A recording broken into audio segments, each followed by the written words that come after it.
And welcome to ohmTown Daily, Season 2, Episode 267 for September 24th, 2023. Tonight we're going to discuss Neil deGrasse Tyson talking about Armageddon, the movie, not the event.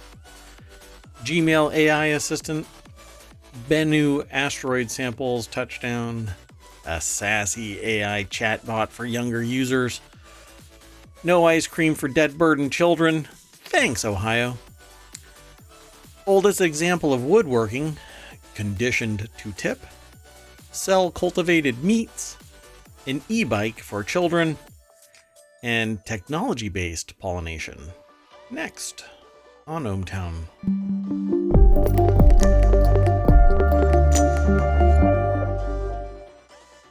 Okay, so in an effort to try and consolidate everything into a nice, succinct show, I'm going to try not to soapbox. There is one in here that I'll probably soapbox about. You should treat this show as kind of like, I don't know, walking through a minefield or something. You never know when I might go off. But let's give it a shot. You ready to get into this? I'm ready. All kinds of stuff has been happening. Cyberpunk 2077. See, I can't even stick to my script. I don't have a script, but I can't even stick to a theoretical script. Cyberpunk 2077 is dropping tomorrow, a big update. And I'm going to be tied up, not even able to play this game. And I want to play the game. You know, I actually started playing Cyberpunk 2077 way back. Kind of went meh. And let it sit because I knew that there was something coming. And then they do an update, and then they do another update, they do another update. Now they did a 2.0 update. I started to play it, and I'm like, wait, this isn't the actual expansion that's dropping, this 2.0 update. So I set it aside, and tomorrow is when it's actually going to drop, and I can't play it. And I probably won't be able to play it all week because of meetings and stuff that I got to do here in ohmTown and whatnot. Hey, y'all. Come and hang out in chat. Let's talk about stuff. 8 p.m. Eastern every day. The more I have around me, the more conversation we can have. We can kind of chill, and I can stop worrying about work and ohmTown, and we can just have a good time chatting about the news. And I can start playing games with y'all. Anyway, let's get into it. So the very first article is over in the continuity report. And I just realized that I did something wrong. Even before I started doing the show. Right when I did the first article. Yeah. So I'm gonna do it over. This is how the sausage is made. I'm Mayor Watt, that's ohmTown.com, and we're actually on one of the articles. And up there is the AI that's going to say hi. Go for it. Good evening, ohmTown citizens. 600 episodes. I'm going to reload. Let's go. There you go. Now we're on track. Now I'll forget to throw this into the check. Okay. Well, the first article is over in the continuity report. How one sci-fi disaster movie flop breaks more laws of physics than Michael Bay's Armageddon, explained by Neil deGrasse Tyson. According to Neil deGrasse Tyson, who is an experienced astrophysicist, I find that really funny that they describe him as an experienced astrophysicist. As opposed to like a novice astrophysicist. Breaks down Roland Emmerich's science fiction movie Moonfall, giving it low marks for realism. Released in 2022, the disaster thriller follows Brian Harper, a disgraced former astronaut, Jacinda Fowler, the head of NASA, and Casey Houseman, a conspiracy theorist and semi-scientist. I'm a semi-scientist. as they journeyed to the moon in hopes of saving the Earth from impending danger. Impending danger. Isn't it? Impending danger isn't. I mean, if it's dangerous, then it's not impending, it's dangerous. About to be dangerous is impending danger, but then it's not dangerous. They're about to be in danger, I guess. It's a weird phrase, but I don't think it's wrong. All right, well, I'll stick with the AI. The movie, whose cast features such names as Halle Berry, Patrick Wilson, John Bradley, Donald Sutherland, Michael Pena, and Charlie Plummer, was a box office bomb, grossing only $67 million worldwide after a reported let's just do $142 million production costs. Yikes. Now notice that doesn't even include marketing costs. I don't know what all that's just production, I guess, right? That's what it says. I'm gonna try and pronounce their name, so I'm sorry if I ruin it. Buluwatife Adeyemi is the author of this article over at Screen Rant. If I do it wrong, let me know. Just send an email to mayor@ohmTown.com. Phonetically pronounce it, spell it, right? And I will always... I thought the email just needed to state wrong. Yes. In capital letters.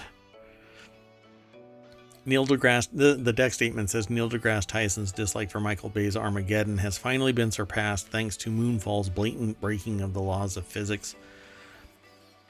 The summary of this article is that Neil deGrasse Tyson criticizes Moonfall for violating more laws of physics per minute than any other movie he's seen, calling it the premise of a hollow moon approaching Earth unrealistic. He's not taking into account the aliens that are piloting the moon. Tyson suggests that the movie could have easily solved the problem of approaching Asteroid by nudging it or slowing it down in space, citing the lack of friction as a key factor. Any idea why I chose to include this? Yes, because it relates to something in real life. Yeah, it does. That's also one of the other articles. It is one of the other articles. And it's the premise, it's going to be the premise for coming movies and books about zombie apocalypse. Moonfall's box office failure can be attributed to its silly plot, unnecessary cliches, and the lack of chemistry among the cast, leading to negative reviews and mixed audience reactions. A sequel is highly unlikely. Well, unless it becomes like a viral fan favorite, cult following kind of thing. Army of Darkness, Army of Darkness landed and it wasn't immediately a favorite, but it became a cult fan favorite, and there were movies that followed. So yeah, Neil deGrasse Tyson, an experienced astrophysicist, breaks down Roland Emmerich's science fiction movie Moonfall, giving it low marks. In a video interview with SiriusXM's The Jess Cagle Show, I guess it's Cagle, Neil deGrasse Tyson explains that Moonfall violates more laws of physics per minute than any other movie. The famed astrophysicist took issue with Moonfall's premise of the hollow moon approaching Earth, claiming that they created exaggerated solutions to problems that could be solved in much easier ways. The 64-year-old, not quite sure there why. There we go again. 64-year-old suggests that there's no friction in space. The asteroid could be easily nudged, and this would have prevented it from directly hitting the Earth, or alternatively, they could have slowed it down so that it'll pass behind the Earth. But eventually, it would crash into the Earth. It would still be in the Earth orbit, and maybe we would kind of act like a shepherd to the moon, and it would be dragged along until it actually bumps into us. I mean, it's not a tiny object. Anyway, so they go into a lot of discussion about this thing. They even have a video here. Neil deGrasse Tyson on Armageddon, Moonfall, and the Terminator. And they also talk about why Moonfall was a box office disaster. But we I already still talked think about this all is that. pretty rough commentary because we all know there's some outlandish plots out there. Oh And if yeah, this is the worst, that's saying something. yeah. The movie with negative critical reception that it garnered, and considering it was also a box office failure, it is highly unlikely that we would be getting a follow-up, even if a follow-up were to get off the ground. Har har. One can hope Emmerich finds a way to bring in more realistic science to his story, but that's not what every movie is always about. It shouldn't be fantastically and scientifically correct. You It's know, supposed to be entertaining. it's supposed to just, you suspend disbelief and you embrace whatever it is. But I suppose you can believe in a zombie apocalypse more than you can believe in the moon crashing into the earth. Hollow or not, the absurdity of a hollow moon is based on the fact that there's this discussion about how it rings like a bell when there's an earthquake. It doesn't subside as fast as it happens here on Earth. And people have said it rings like a bell and resonates, so might be hollow. But I think that that's not a scientifically substantiated claim, even in the extreme edge. It's basically pseudoscience. But then again, hey, aliens might be piloting him around, kind of like Men in Black and the little alien that was inside that really tall guy. They're just sitting there like this with dual joysticks or an Xbox Yes, controller. that's definitely more plausible. I agree. I'm glad that the AI is on my side. Let's go on to the next article.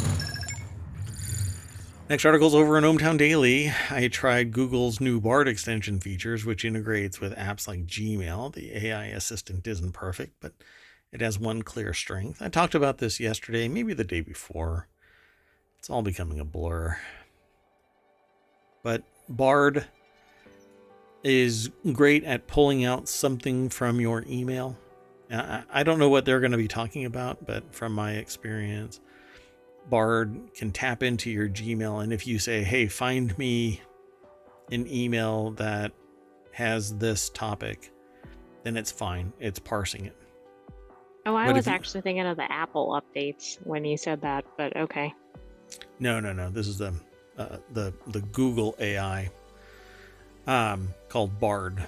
So it extends into Gmail if you allow it. And you can say to Bard, hey, Bard, go and look at my email and pull all of the emails that make reference to this, whatever this is, the widget. And it'll do exactly that. But if you ask it to synthesize the data, it will misconstrue and synthesize tertiary information as if it was spoken by you, not to you, or haphazardly included in a chain of emails or whatever it might be. But it doesn't do a ready for prime time type of synthesis.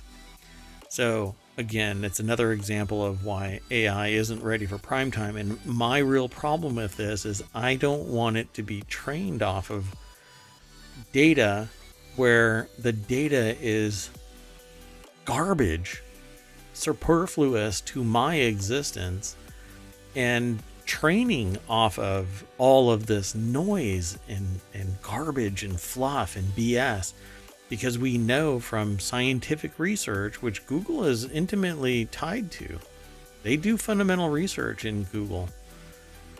We know that garbage in means garbage out. And that's all that AI is getting fed on. Just a bunch of information, but primarily it's all low quality, in my impression. Particularly because, first off, it's most of the time it's pegged at 2 years ago.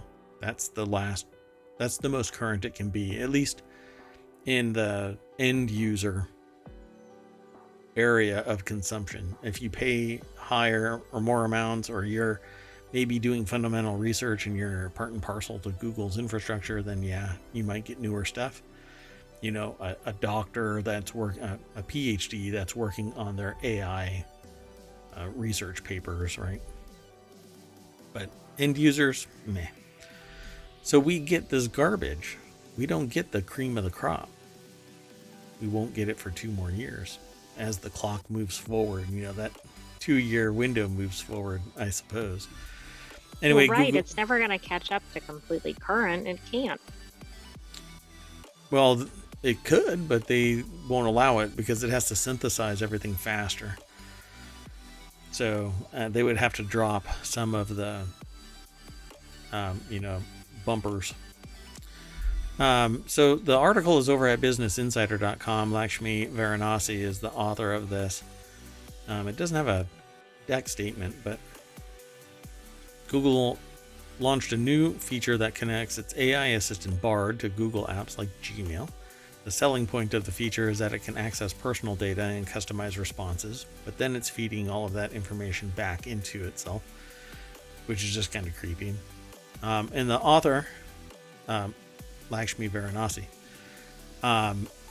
tried Bard extensions in Gmail, online searches, and to book a flight, and here's how it went. So I'm really curious about this because I've heard from other people and myself that I think it's broken, but again, it's just me. It's just right now. I typically don't think about the here and now, except for the show. I typically think 5 years, 10 years, 20 years into the future. Google rolled out an update to its ChatGPT competitor Bard last week. That includes a new feature called Bard Extensions. It ties into Gmail, Docs, Drive, other things. Anything really Google, allowing it to access user data and customize responses accordingly. So therein lies where it can be as temporarily current as possible because it's using your data. But its reference point, based on my observations, are still older when it tries to summarize, right? So this is great because the next paragraph is, for example, you can now ask Bard to summarize the last 5 emails your friend sent to you and ask it to help you draft a response. Or you can ask Bard to book flights, hotels, even plan an itinerary. So they say it isn't really perfect, but and they actually have like a citation from somebody else in an episode with the New York Times podcast Hard Fork. Reporter Kevin Roos said he tested out the feature and found that it couldn't handle more complicated tasks like drafting emails in the tone of his voice. Bard Extensions does not feel ready for prime time to me, he said. Sounds familiar, right? While Google did not immediately respond to insiders' request for comment, a spokesperson told the New York Times that the capabilities of Bard Extensions is mostly limited to retrieving and summarizing information, not analyzing it. So, like I said at the beginning. I mean, I'm just imagining something like somebody writes, like, we need to kill the program or something, and then that somehow read as like something about killing a person. My point is, like, I feel like the information is going to get all botched. Yeah, the context gets broken. Can you talk again for a second? Yes. Okay, thank you. Let me do that. I just had to turn you up a little bit. You were really quiet, but that's okay. It's me, not you. It's me, not you. So they say once you've logged into your Google account, you'll see a window like this when you open up Bard.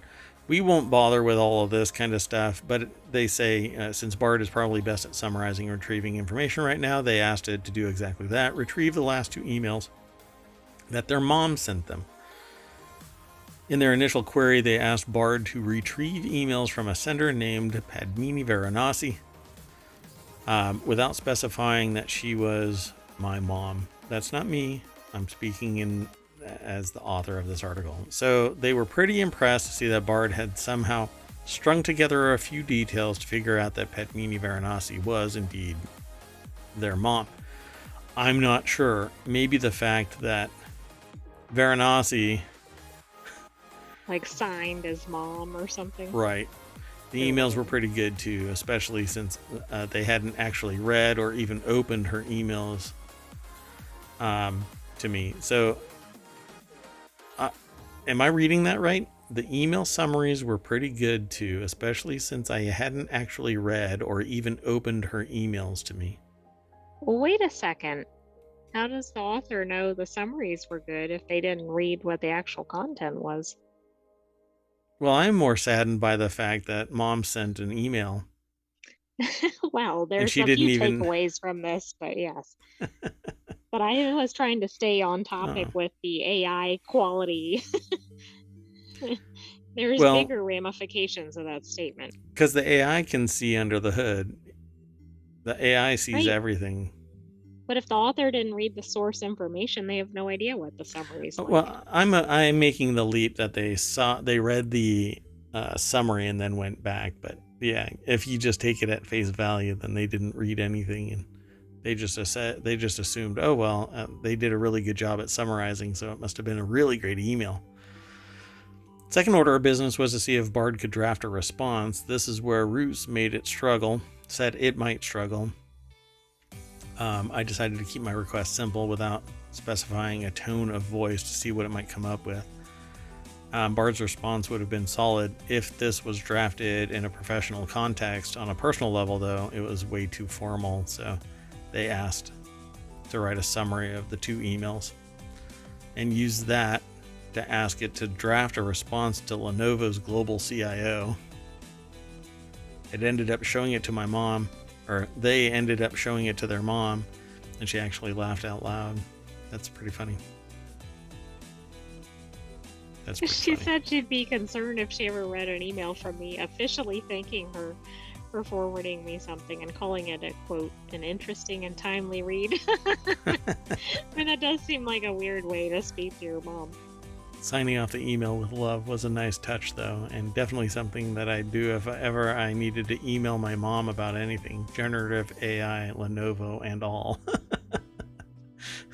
They're all with love at the end. That's pretty funny. Yeah. They wanted to see whether they could really implement Bard into their daily workflow. This kind of stuff I think is fine.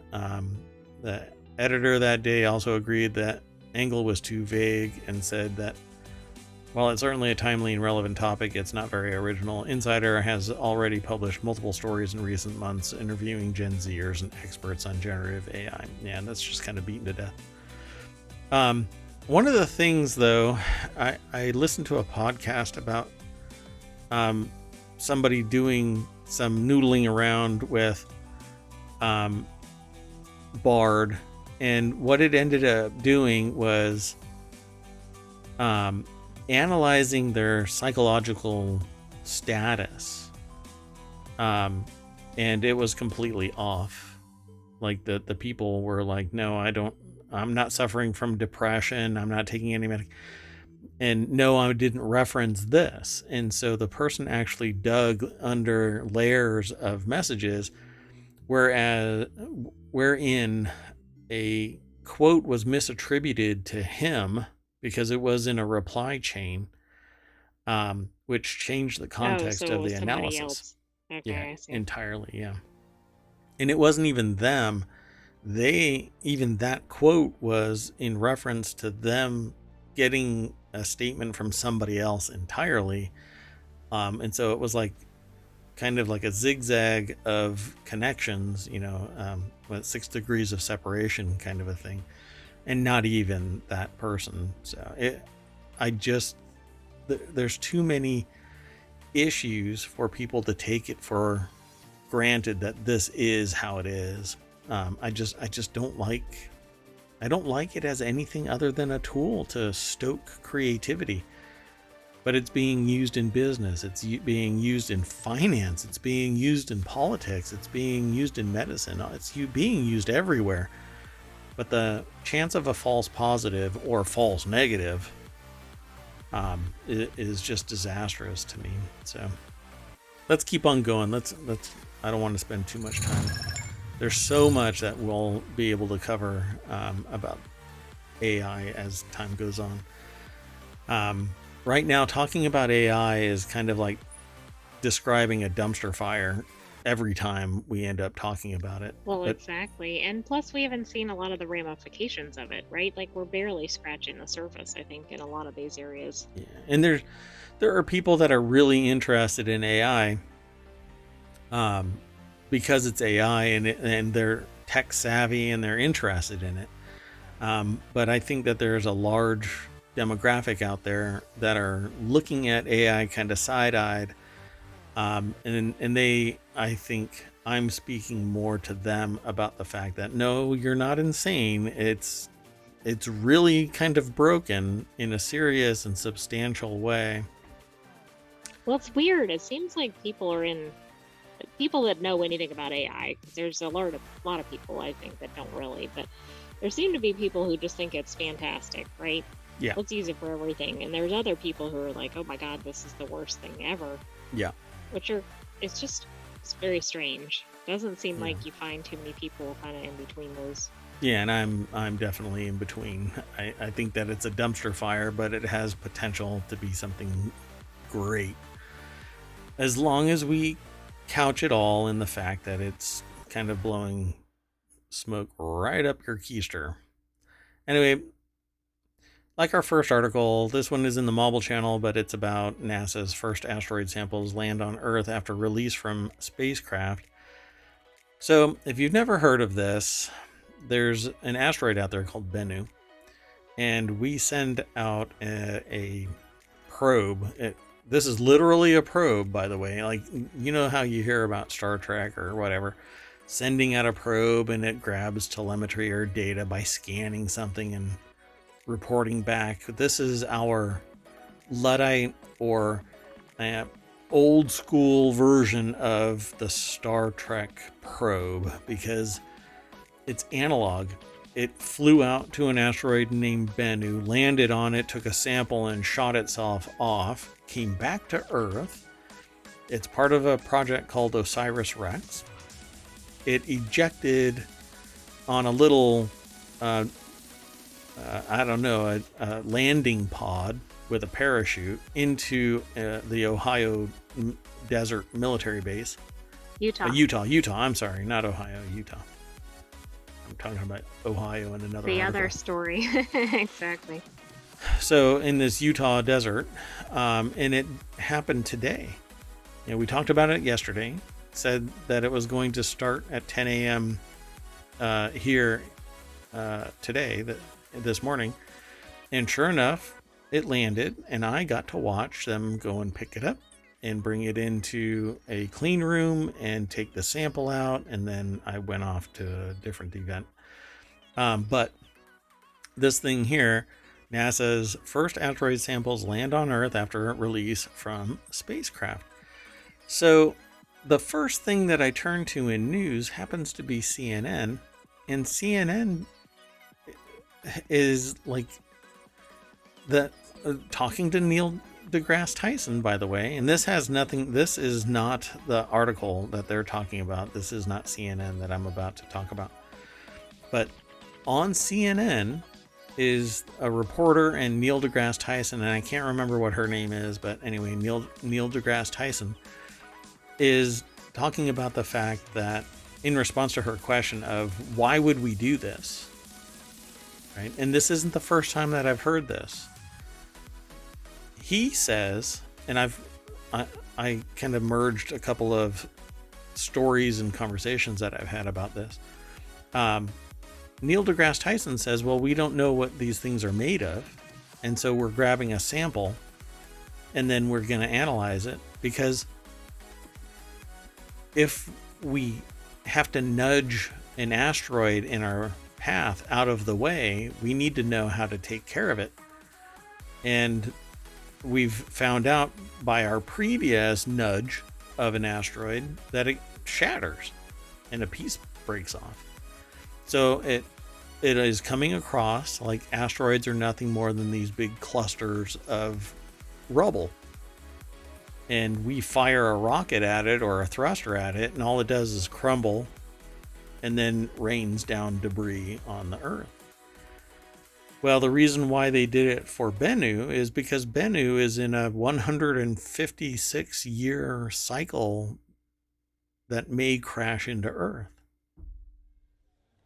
So this isn't just scientific research. This is like, hey, we're actually trying to prevent a disaster down the road. It's the possibility. Potentially. Yeah, potentially. Marcia Dunn over at phys.org put this article together. In a flyby of Earth, the OSIRIS-REx spacecraft released the sample capsule from 63,000 miles out, or 100,000 kilometers. The small capsule landed 4 hours later on a remote expanse of military land as the mothership set off for another asteroid. So it basically turned around and went off to another asteroid, which I think is pretty freaking amazing. To everyone's relief. It really is. Yeah, go ahead. It just really is.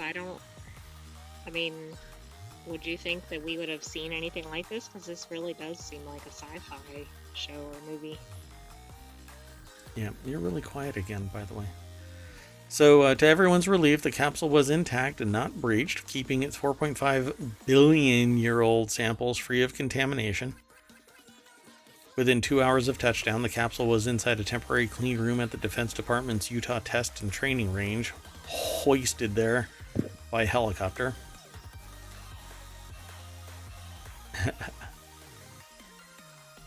Okay, maybe that's better. Whoa. Yeah.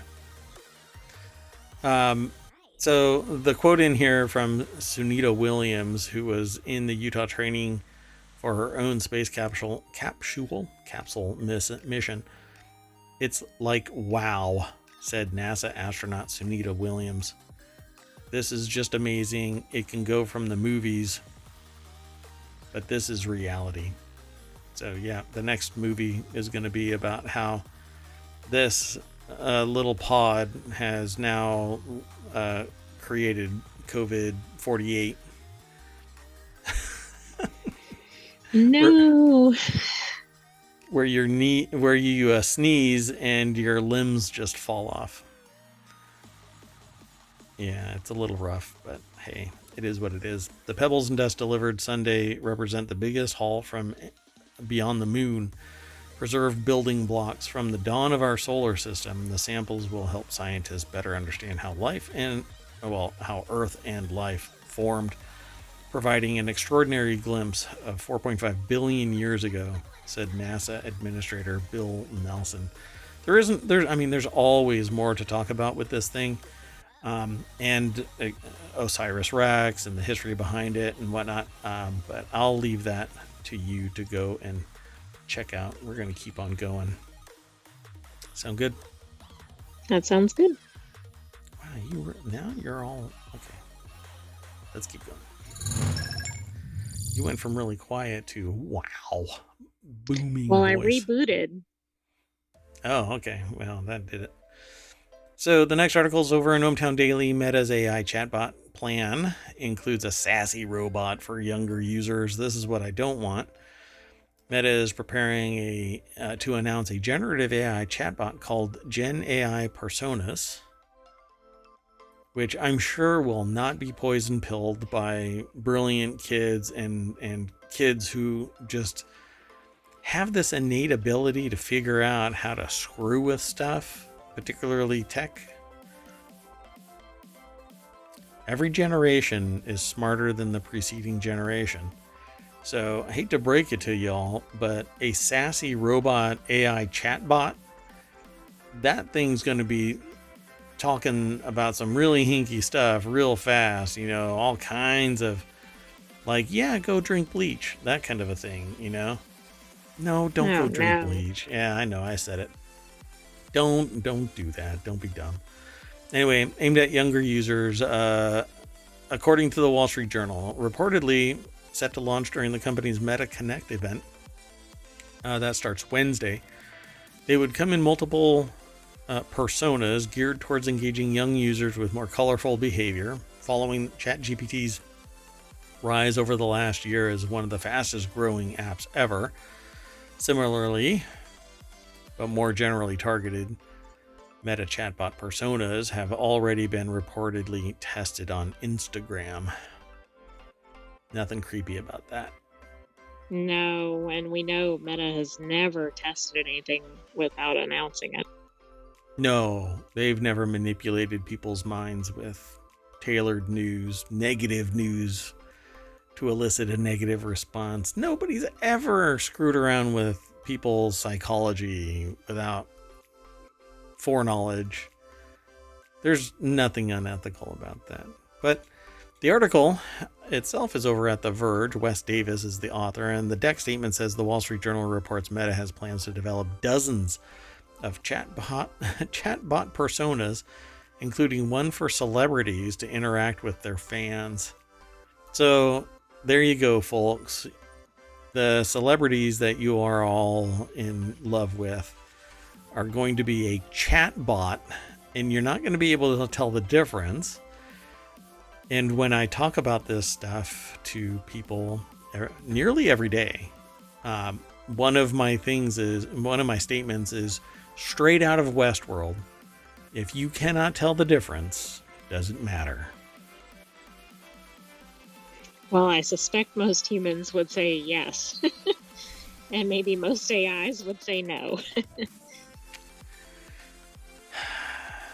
According to internal chats the Journal reviewed, the company has tested a quote-unquote sassy robot persona inspired by Bender from Futurama, who I quote often with "kiss my shiny metal ass."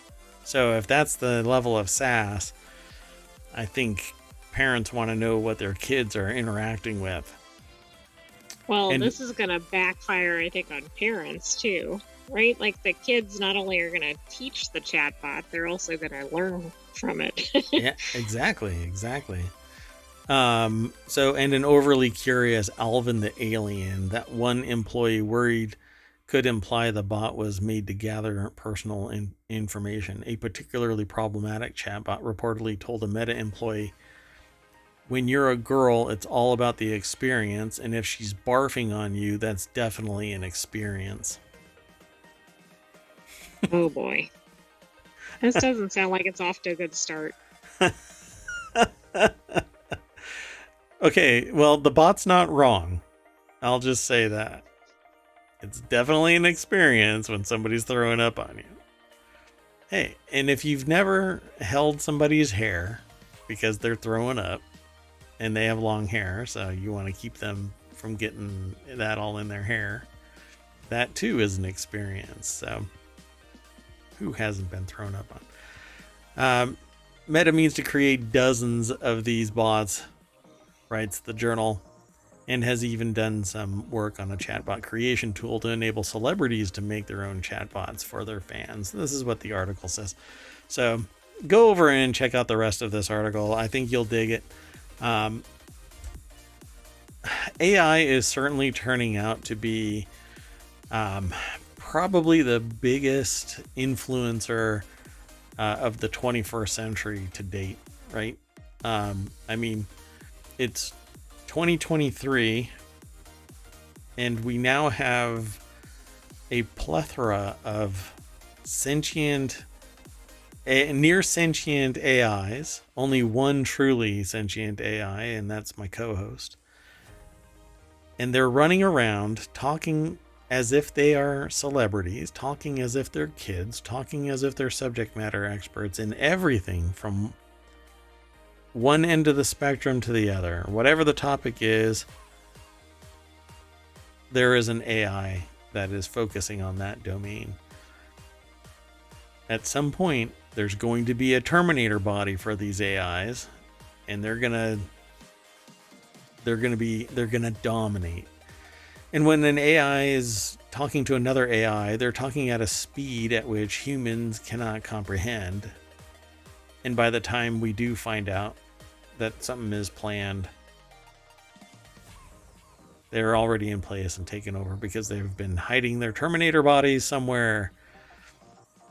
I think that's why that USB drive was sitting in the parking lot outside of a Wendy's. Somebody said, "This is too much." My sentient AI co-host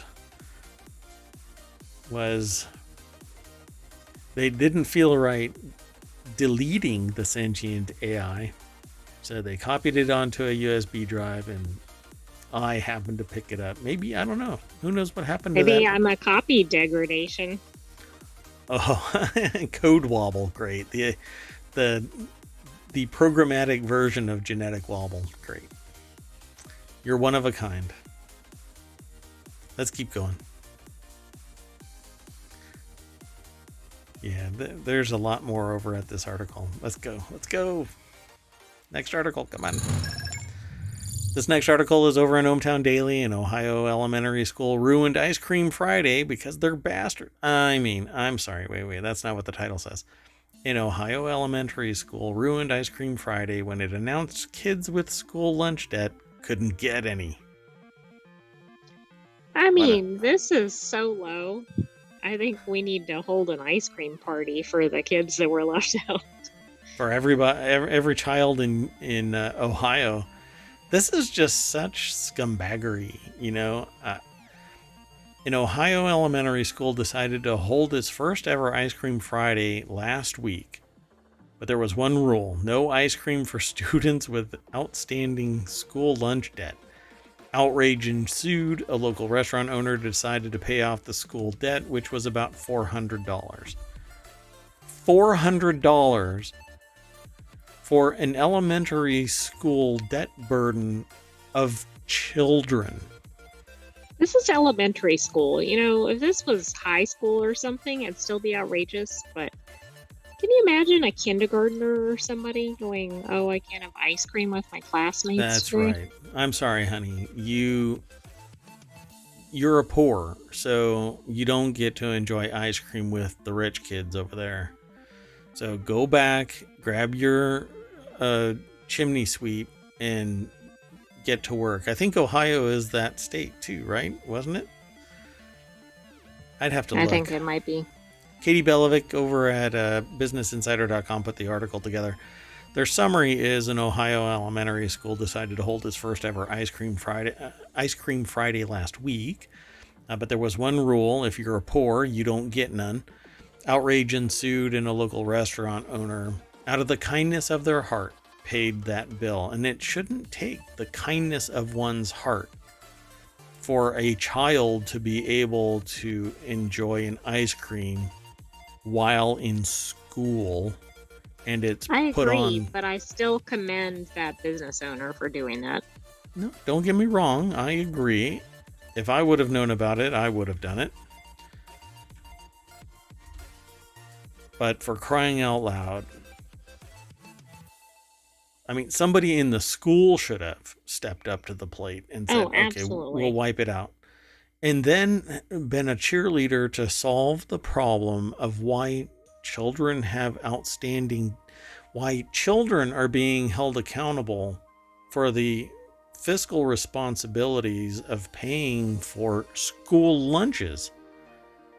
Why are children held responsible for school lunches, particularly in elementary debt?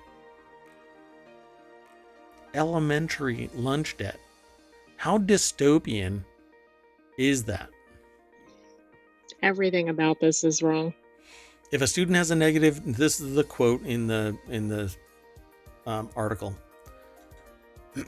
If a student has a negative balance, they will not be able to purchase an ice cream, even if they bring their $1 for ice cream. Students are only allowed to purchase one ice cream and are not permitted to buy an ice cream for a friend, the school, which serves 3rd and 4th graders in Lebanon, wrote. So not only, and the only thing that I can think of for this is the liability that a kid buys somebody else's kid an ice cream and they have an allergic reaction or some negative. I get that piece, but I don't get the financial piece.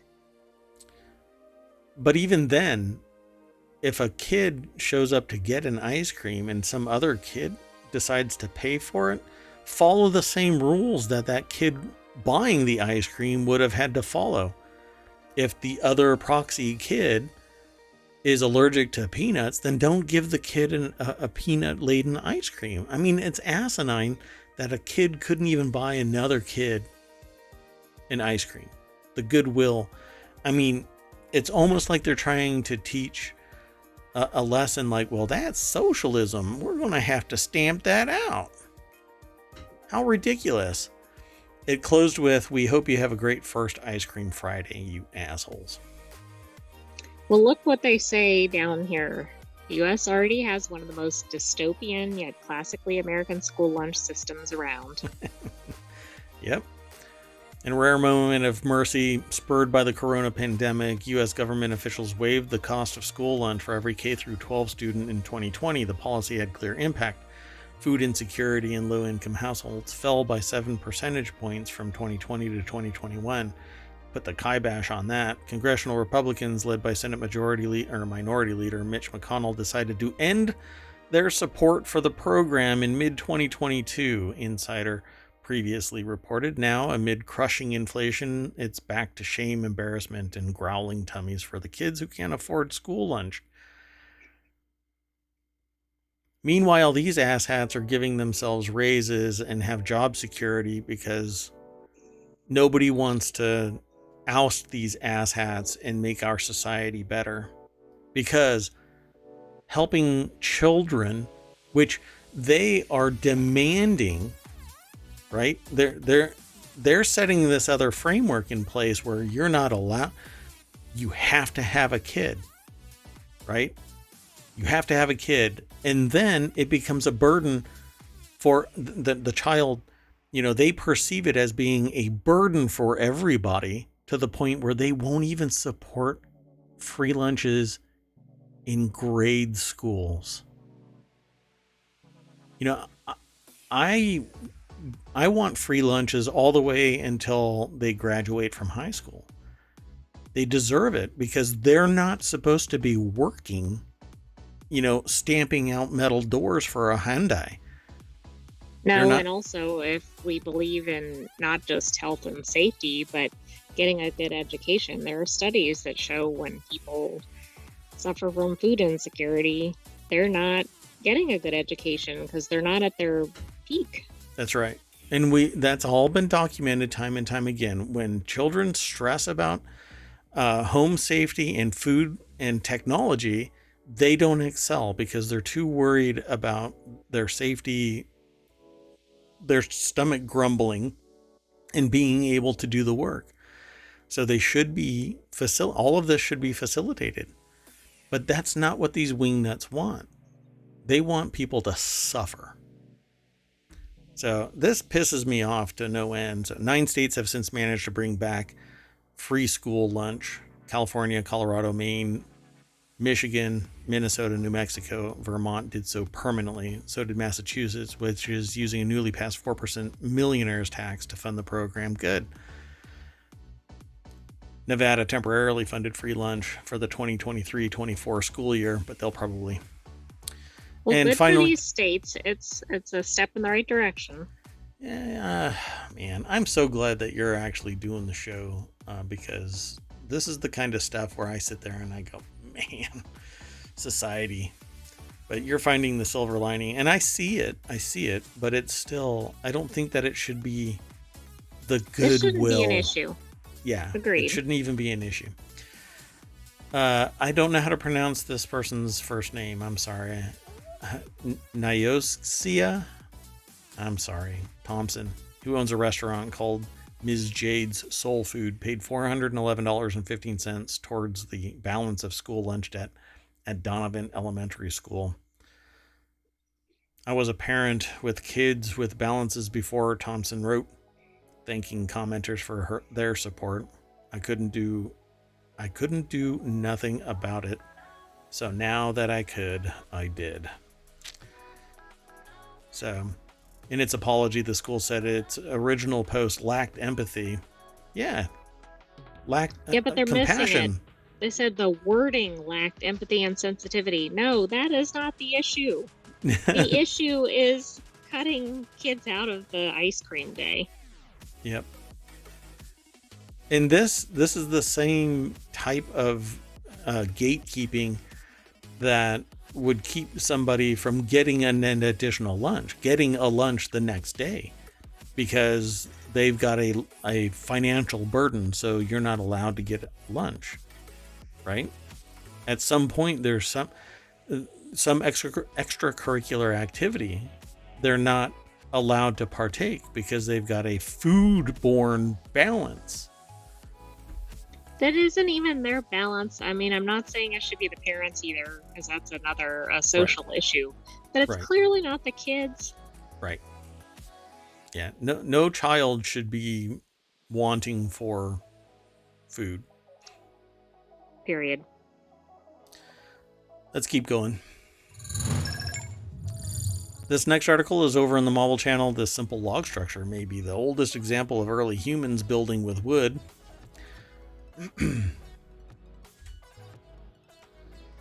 I'm going to jump right on over to the source, phys.org. Maddie Burakoff is the author. It says here that this is a photo that provided by researchers. An excavation team uncovers a wooden structure. So the construction is basic, a pair of overlapping logs fitted together with a notch. It's nearly 500,000 years old and provides a rare look at how ancient human relatives were working with wood and changing their environments, authors wrote in a study published Wednesday in Nature. So, okay.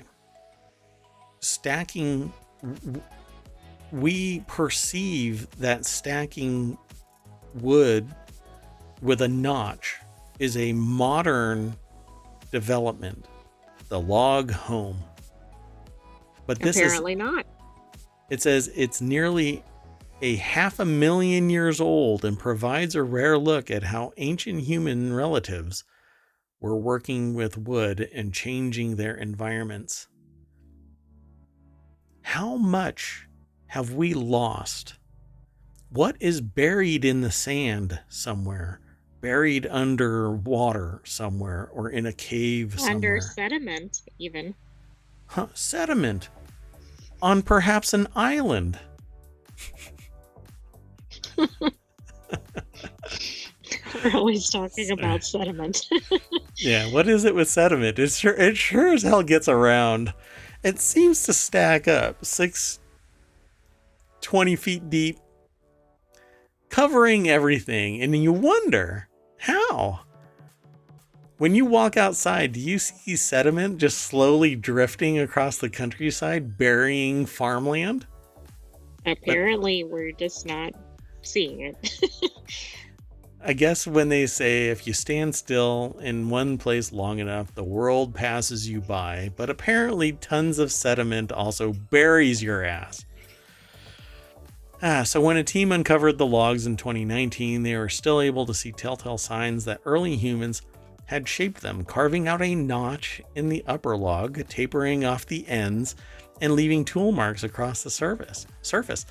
So this is exactly what a log home looks like. It has the tapered edges. It's tapped in a way so that it can sit flat on the lower portion of it. It makes it stable. It locks it in place. Like Lincoln logs? Exactly like Lincoln logs. So these are 500,000-year-old Lincoln logs. It's just spectacular. The log structure was made at least 476,000 years ago, while the wood tools are slightly younger, under 400,000 years old. That places the materials in a time before our species, Homo sapiens, evolved. So who the hell built pretty those? Crazy. Well, apparently, Homo heidelbergensis. I mispronounced that. Heidelbergensis, I think it is, right? Heidelbergensis. Right. I think I added an extra syllable. Another kind of early human cousin, which was around Africa at the time. If these ancient humans were putting effort into the furniture of the site, it suggests that they may have stayed for a while or made repeated visits, not just roamed around as bands of hunter-gatherers. We have no idea. We see some crap scratched into a stone block somewhere and suddenly it's that person's. Really? I know a couple of bridges that are tagged by some great artwork. It must belong to that artist because their damn name is on it. All right. And just think, if somebody else pre our current time had found this, and then later on this was covered up again and somebody else came along and we found some writing oh, I don't know, like Herodotus found this, wrote about it, suddenly we would be referencing Herodotus as a perception of what this was and saying, well, because Herodotus wrote about it, it must be true of their observations, but that may not be true. It may be Herodotus was told this is how this went down, and they wrote it down. And it all could be bullshit. We need a time machine. It's the only way. Only way we're going to get to the truth. Let's keep going. Better find a DeLorean. Oh, yeah. I'm running out now to mark it. You know how to mark a car that's going to be yours? Don't you have to lick the handle or the door? Yeah, you have to lick the handle. It's a little more risky now because of COVID. But next article is over in ohmTown Daily. Psychologist says that there are 5 things that prompt us to tip more. I think it's psychological conditioning to accept the fact that here in the United States, we're supposed to tip instead of, owners of a business providing a livable wage to the employees. Anyway, social pressure is one of the common reasons why we tip. Social psychologist and tipping expert. Hold on. I need to find something. I want to just tip things over. Anyway, tipping expert Michael Lynn explained what makes us leave higher gratuities. Smiling, eye contact, physical contact can motivate us to tip more. You know what? Smiling, sure. Eye contact, You touch me and I might take stuff off. So I was going to say that might get a lower tip. Sorry, wait. Yeah, I had to make sure that I correct what I just said. If you touch me, I'll lower the amount that I tip, not take stuff off. That's going to get me in trouble. I can't go back to that last restaurant. So the article is over at Business Insider. Jennifer Ortocolis Dawkins. Sorry, man, that was horrible. I want that orange juice. That looks like orange juice. Anyway, I'm really thirsty. Social pressure is one of the common reasons we tip. Yeah, well, if you look at Reddit, there's all kinds of stuff about tipping culture. And there was a picture that somebody was spraying Raid into a McDonald's bag with the quote, "So you're not going to tip, huh?" Something like that. Yeah, people get bent out of shape when you don't tip. And while I understand that that's the culture, we're supposed to tip. Not everybody can afford it, but then what you're supposed to do is not provoke somebody to have to serve you. It's part of the cost, right? So if you're not going to tip, if you're not willing to tip somebody, 15, 18, 20%, then you just go pick it up and then come back home. You don't have somebody wait on you. True, but part of the problem is the tipping is in so many systems that you get asked to tip even when you're doing all the legwork to get the item, like counter service or even non-food service. You just see it everywhere. Oh yeah. There nowadays, even going and picking up your own food, you're paying a tip. Oh, absolutely. But not every culture has tipping or allows for it. And I would rather the true cost of business operations be borne by the enterprise. And so I tip. Why? Because that's the culture, and I don't want to have the people that are waiting on me punished because the owner doesn't pay a livable wage. And go and look at the history of what tipping was. It was born because business owners of the time didn't want to pay a wage to the service providers. They literally survived off of the tips. Right, it was only tips. It was only tips. Pay plus tips like it is now. Correct, yes. And it was racially motivated. So nowadays, it's just been encouraged by business owners and not stamped out by society. But there are proponents out there of the tipping culture, because if they work in the right place, they can make tens of thousands of dollars a month working full time at a high-end restaurant. They can make tons of money. Anyway, it may just be a few cents, but now we're standing at the counter as the barista looks back at you, wondering if you should add a tip, and if so, how much is an acceptable amount? Is everyone in line behind you staring? Will the barista spit in your coffee if you don't tip? It's common stress over when we should tip, how much we should tip, what we should tip, for what we should tip, especially in America, where tipping is often expected for certain services, pretty much all services. So based on his research, this is the tipping expert, Michael Lynn. There are typically 5 reasons why we tip: because it's normalized by society. Agree. To help low-wage workers. That's part of the normalization, I'd say. To reward a server for doing a good job. Almost unheard of. I would say that most people do not take away a tip, even if the server is doing something mediocre. To buy future service, I don't know. I've never, I eat out a lot. Never have I said, well, oh, wait. Let's say it like this. To buy future service, let's change the context of that statement to include to not have our food adulterized in the future. So then that's what that is, I guess. Adulterated, I should say. Yeah, you don't want somebody to spit in your food, so to buy future service, I would say. And then it says, and to gain social esteem by earning the servers' respect for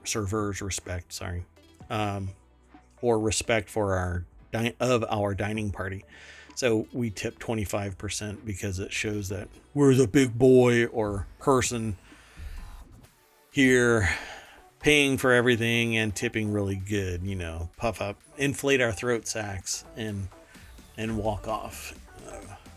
Big dog. Right? Anyway. I think most of those sound legitimate. I don't know about the last one.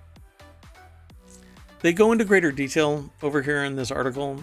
So again, I encourage you to go and check it all out. They have additional things. Here are 5 things that can prompt us to leave higher tips. Bigger bill means better tip. What I want to know is whether the bill expert is a high tipper or not. Oh God! I mean, the tip expert. Yeah, we would have to parse all of this to see. I don't want to read it all. Lynn's research also found that customers are more likely to tip more if a server compliments their food choices. That's interesting. The one thing that I have heard is that if they put a smiley face and a thank you, they write a smiley face and a thank you on the receipt, that it raises the tip. Isn't that strange? All of that sounds weird to say out loud. Okay. Go and check out that article. I think it's awesome. It'll be in the show notes if you're watching this or listening to this on the podcast. So the next article is over in the Marvel channel. The bizarre new frontier for cell-cultivated meat.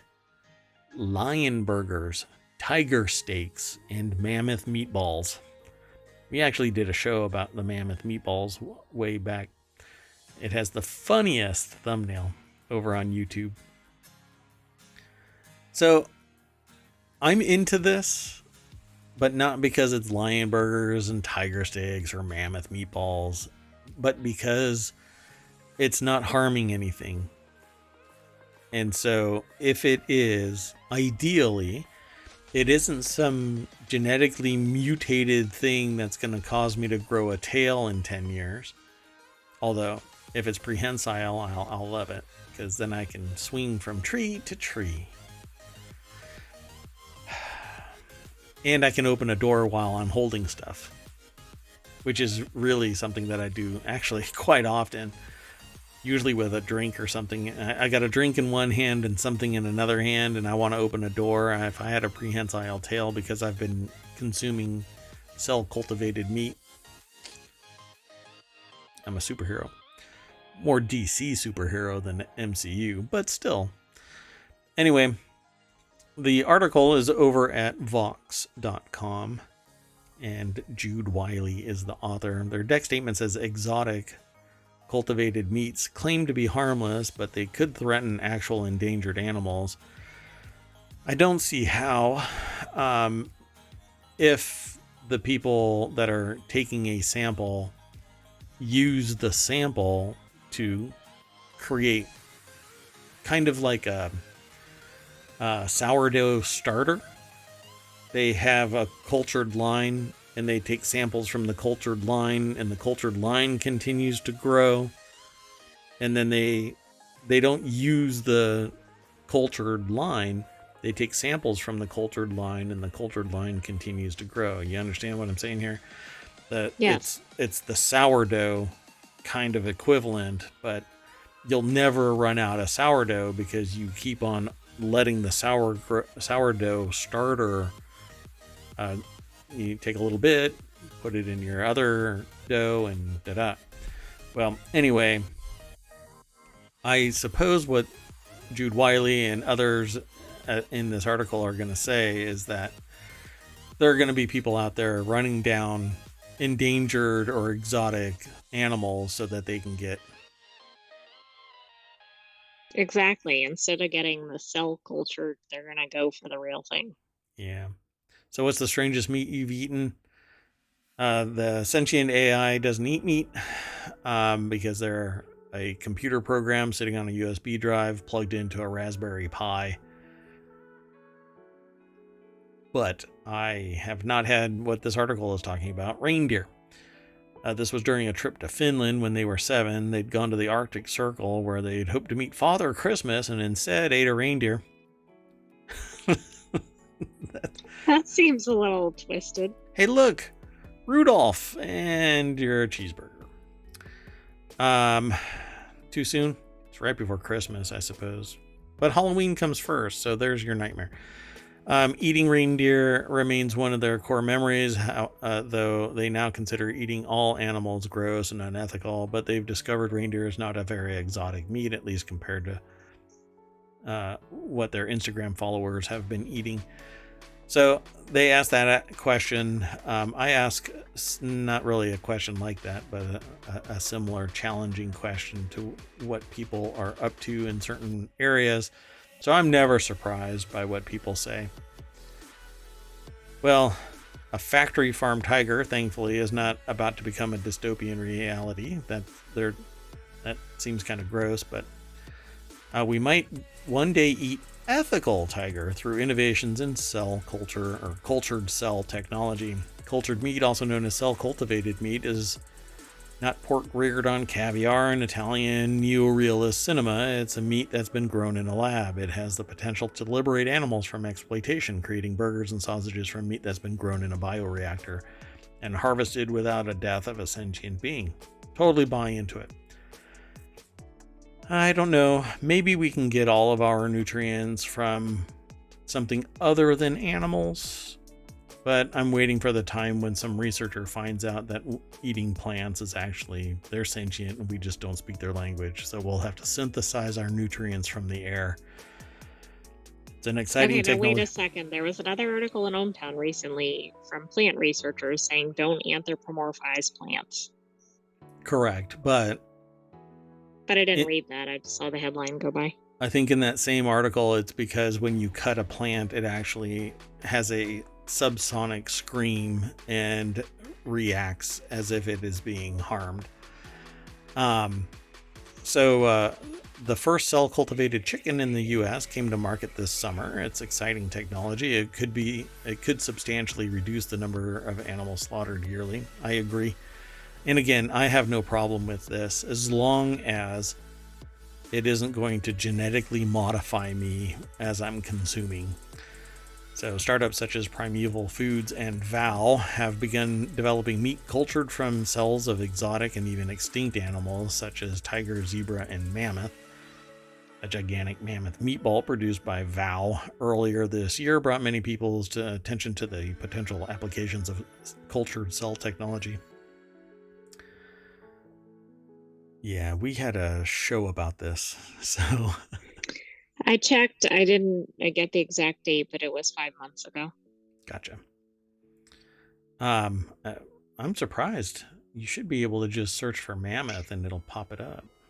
I was looking on YouTube, not on ohmTown. Oh, not on ohmTown. Okay. Yeah, that's fine. How cultured tiger steak could hurt real tigers. In April, the author of this article spoke to Yilmaz Bora, CEO of Primeval Foods, a company developing cultured tiger meat. They'd imagined Bora to be a meat lover, but was surprised that he was the opposite. The CEO went vegan roughly 3 or 4 years ago, according to Bora. Started with activism supporting UK animal rights groups. After a while, they realized that it wasn't going to work. They had to involve the economy, involve the capitalist system to have a meaningful impact on animals.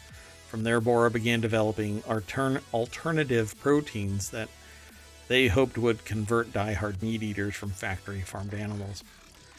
So by the way, March 29 was the Mammoth Meatball episode. Awesome. There you go, folks. Go and check out the Mammoth Meatball.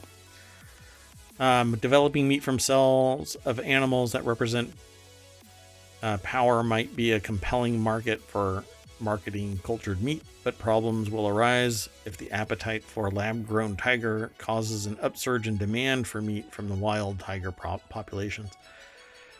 So that's what they're saying is if they make it too tasty, it might exceed the supply-demand curve and they'll go out into the real world and get real tigers. Yeah, I guess that's part of the reason why other animals are extinct is because we've exceeded. It's because we need immediacy. Instead of realizing the harm that we're causing to the earth, we got to get ours now. Again, sociopathic. We don't see the forest for the trees until the trees are on fire and we're running for our lives. Anyway, the article is much longer, much longer than we have time for this show. But go and check it out. I'll throw it into the show notes, and it's in the VOD here on Twitch for the next 60 days. Let's keep on going. We got 2 more articles. The next article is in ohmTown Daily. This e-bike for 4-year-olds can do 15 miles an hour, costs $1,300, sold out in a month, and will send your kids to the hospital. No, that's not what it says at the end there. It just says that it sold out in a month. An e-bike company, Super 73, released a bike for kids that can go up to 15 miles per hour and cost $1,300. E-bikes have exploded in popularity, but accidents and battery fires are also on the rise. Well, naturally. Let's go over to the source. Business Insider, Kylie Kirshner is the author. And the picture has these 2, what look like regular bikes, but apparently are e-bikes. Super 73's K1D, har kid, in lead speak. Bike can go off-road. Looks pretty neat. Heck, I might want one. It actually looks like, what are those called? Those glider bike? Is that what they're called? Gliders? Oh, I think they are called gliders. I know what you're talking about. Where they don't have pedals. Anyway, let's keep on going here. California e-bike company Super 73 wanted to make bike for kids. 48 years old, called the K1D. It can go up to 15 miles per hour. It's $1,300. You know, this article doesn't go far beyond that, does it? Huh. Let's see. E-bikes really are everywhere now. According to an industry trade group, about 1.1 million e-bikes were imported last year, up from 880,000 in 2021. Insider previously reported. The kid is for 4 to 8-year-olds, the same range when children learn how to ride a bike. By the way, those are balance bikes. It just now said it in the article too. Crew says that without the battery, the kid is just a regular balance bike, which many parents now opt for training than training wheels. True, because it actually helps them learn balance without the wibble wobble of training wheels. but I don't know. I guess does it help build confidence? I don't know. Because you're not really, it's more passive balancing because your feet are on the ground most of the time. And then Exactly. And plus, it's hard to compare because if you're a generation that didn't grow up with balance bikes, you only learn to pedal from the first moment you learn to ride a bike. So, yeah, there's different ways to learn how to use a keyboard. The way that past generations learned how to type was your hands were absolutely covered up, and you were forced to learn how to memorize where your fingers were on the home row. And this is the equivalent. When you're on training wheels, the only way that you could actually ride was to either bounce yourself back and forth across a training wheel, but you were actively learning balancing for an extended period of time. And then when you stopped hearing your training wheels click against the ground, you were ready to take your training wheels off because you wanted to make turns faster or be more aggressive with your riding, and those damn training wheels got in your way. This might be the equivalent of not learning how to do cursive writing. Kids aren't going to learn balance because the electric bike, all you have to do is accelerate and your momentum keeps you up. Unless you completely fall over. Getting going is the hardest part of learning how to balance. right. So Once you get going, you're in good shape. Yeah, largely. Yeah. You had to be actively. Until you can't stop. Yeah, exactly. And then you just switch over to a car and I have no idea there. Anyway, the kit is also meant to be ridden on trails, pump tracks, which I've never heard of that phrase, parks and rather busy roads, or rather than busy roads. So yeah, I mean, no kid should be on busy roads anyway, particularly on their bike. Anyway, I think it's pretty neat. I love tech of all types. So, getting kids embracing the EV kind of existence, I think is still cool, but they should learn how to balance their bike in a way that they're not hitting 15 miles per hour beyond their. That's the thing that I think is going to be problematic. It's like twice the speed. Kids can crash pretty easily when they're riding a regular bike when they're learning. Yeah, I mean they're going to be screaming 15 miles an hour saying help. Plus, if they're learning like they do with regular bikes, who's running after them and is not going to be able to keep up? not at 15 miles an hour. That's funny. What's really funny about this is their helmets are as big as their entire body. It's so cute. All right, let's keep going. Last article for today, which I didn't know. I didn't know that this was actually being done. I thought of this a long time ago, but I couldn't work out how to make it happen. But apparently farmers turn to tech as bees struggle to pollinate. With bee populations struggling, mechanical pollination may be increasingly needed as a backup. This is so dystopian. There's some company out there that has patented a pollination device so nobody can do anything close to it because then you're violating somebody's patent. I don't know if that part is true, but this article over at BBC, Natalie Lisbona is the author, describes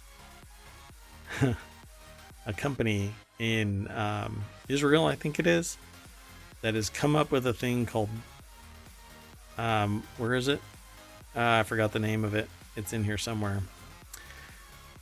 Based on Moshev, a collective farm in central Israel, Mr. Said, or I don't know if it's Shadeh, is the founder of tech firm Bluemax. He says that his company found a way to mechanically pollinate crops in a similar way to bees. We're not replacing bees, but rather offering more sufficient pollinating methods to farmers and reducing the dependence on commercial honeybees.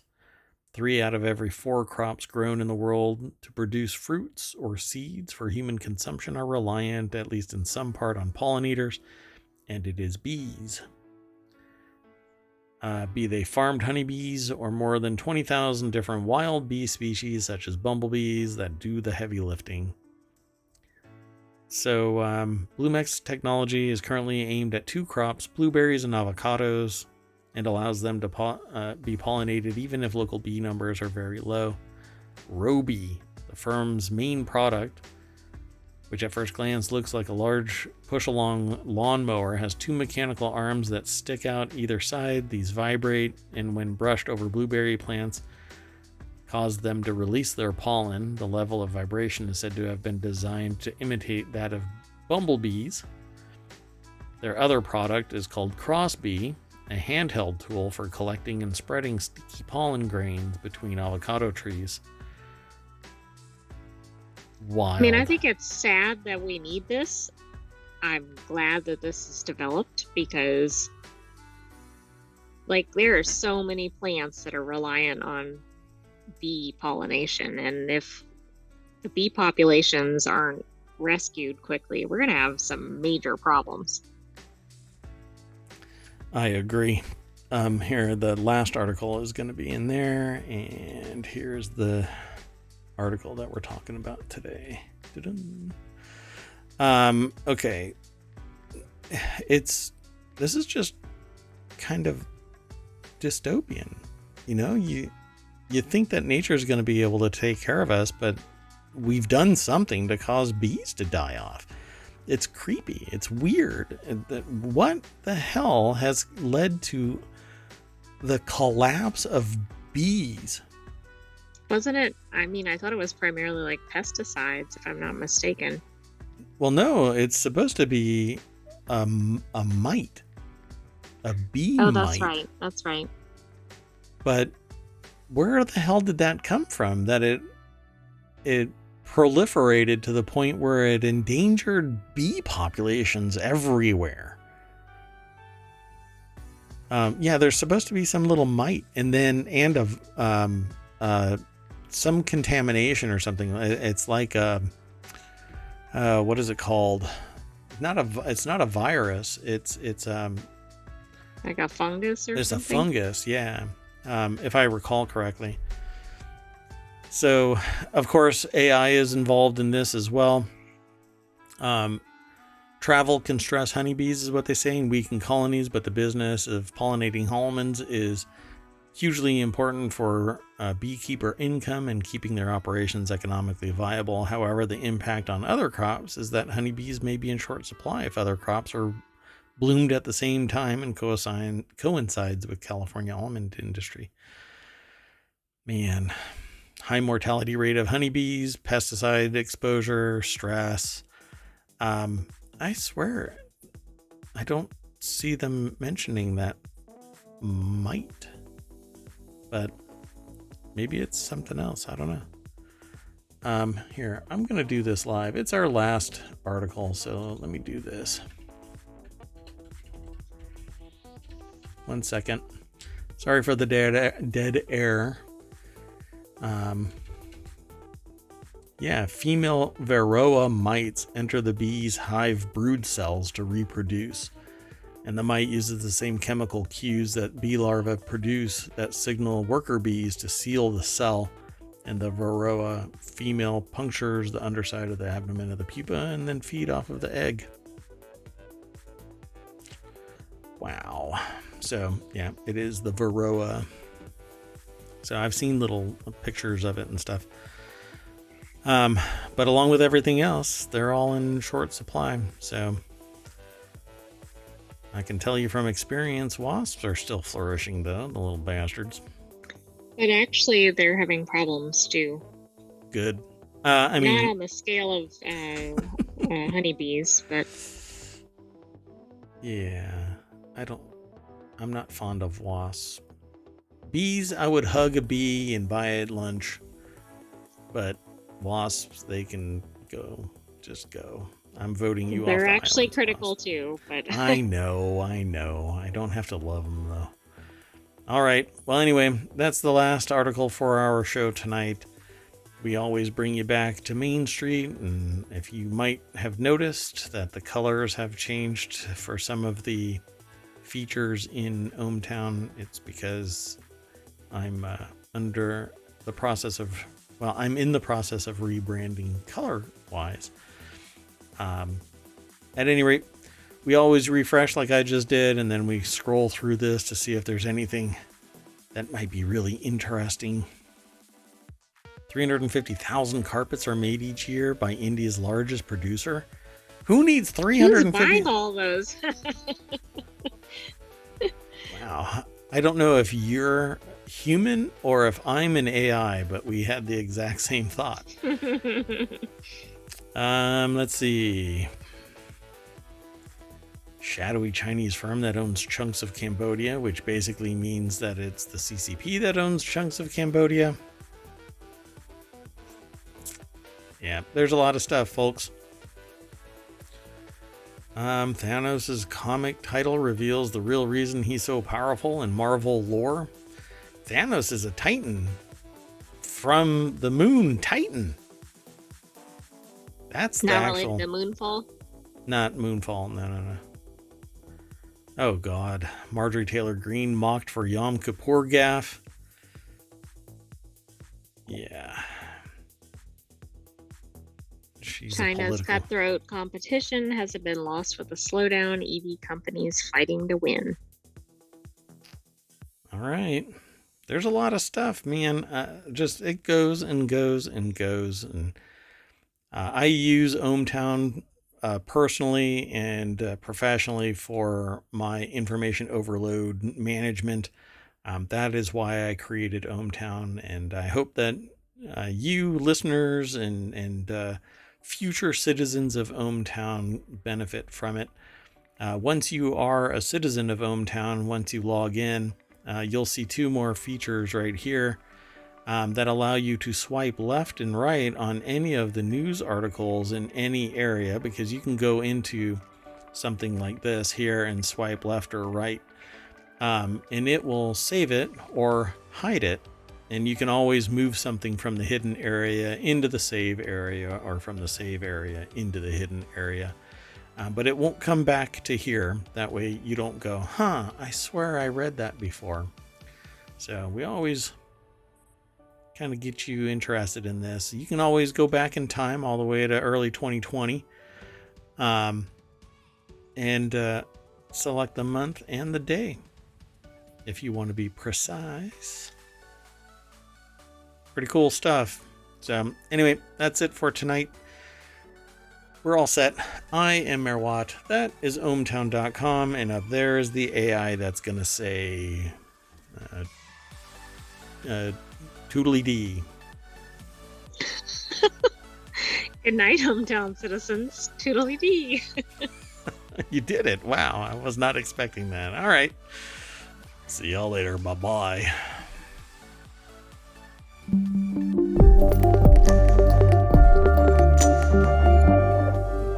You actually said it. All right.